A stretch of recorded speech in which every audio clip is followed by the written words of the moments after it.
Jadi semakin banyak alternatif yang bisa kita lakukan ya. Dan bagaimana nih dengan alternatif saat kita berbuka puasa? Nah kalau kita ngomongin soal kudapan, ya makanan tradisional. Banyak banget pasti ya. Nikmat. Ini listnya yang kita bikin dari awal Ramadan lalu udah hampir habis ya kan. Betul. Tapi semoga ini informasi memberikan inspirasi buat sisa-sisa bulan Ramadan ini masih sekitar 6 hari ya. Seperti kita intip menggodanya yang namanya cungkring khas Bogor, Jawa Barat. Ada juga pudak yang asli Gresik, lemang ala Aceh, dan juga surabi khas Sunda. Ini juga akan kita intip proses pembuatannya seperti apa. Yuk kita simak bareng-bareng. Jadi bisa langsung kita praktek ya di rumah gitu. Inliners, bosan dengan menu takjil yang itu-itu saja? Nggak ada salahnya untuk mencoba menu yang satu ini, Inliners. Namanya cungkring alias cungur kaki pakai garingan. Isiannya terdiri dari irisan kikil, peyek tempe, dan lontong, kemudian dicampur bumbu kacang. Gerobak jajanan cungkring di Jalan Raya Surya Kencana Kota Bogor, Jawa Barat ini setiap harinya ramai dipadati pembeli menjelang waktu ngabuburit. Satu porsi lengkap cungkring dijual dengan harga Rp15.000 hingga Rp18.000 dan dalam seharinya bisa terjual hingga 300 porsi. Wow! Dari Bogor kita bergeser ke Gresik ya Inliners. Salah satu jajanan khasnya adalah pudak.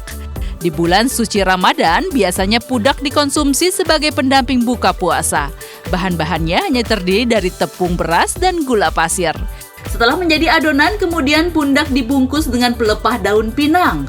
Para penjual pudak kini lebih banyak memproduksi pudak berukuran mini karena lebih disukai pelanggan. Varian rasanya juga beragam Inliners, ada pandan, ada juga yang original. Soal harga tidak usah khawatir Inliner, hanya Rp1.500 kok. Hasil jadi surabi kurma Gresik sudah. Sekarang ke Desa Mulia Mekar, Purwakarta, Jawa Barat ya Inliners. Di sini para perajin surabinya membuat inovasi dengan tambahan kurma. Proses pembuatan adonan surabi cukup sederhana. Bahan yang dibutuhkan hanya tepung beras, santan kelapa, garam, dan air hangat. Selanjutnya, potongan kurma dan pisang ditaburkan saat dibakar. Oh ya, berbuka dengan 3 butir kurma sudah cukup loh untuk mengembalikan kadar gula dalam tubuh kita. Apalagi kalau dibuat surabi seperti ini, wah makin nikmat. Meski surabi kurma baru dijual di minggu pertama Ramadan, namun minat pelanggannya terbukti sangat tinggi Inliners. Yang ini sih sudah nggak asing lagi. Ya, lemang. Kalau di Aceh, lemang menjadi menu wajib saat berbuka puasa Inliners. Kuliner khas Rambi Mekah ini terbuat dari beras ketan atau ubi. Sebelumnya, bahan tadi harus direndam dulu. Setelah direndam, ketan dimasukkan ke dalam sebilah bambu yang sudah dilapisi daun pisang.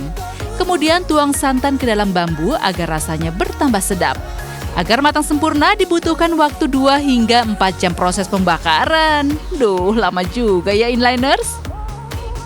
Selama bulan Ramadan, Tarmiji bisa menjual hingga 300 batang lemang dengan harga mulai Rp30 sampai Rp70.000 per batangnya. Soal keuntungan jangan ditanya Inliners. Dalam satu hari lebih dari Rp1 juta bisa diperolehnya. Mantap!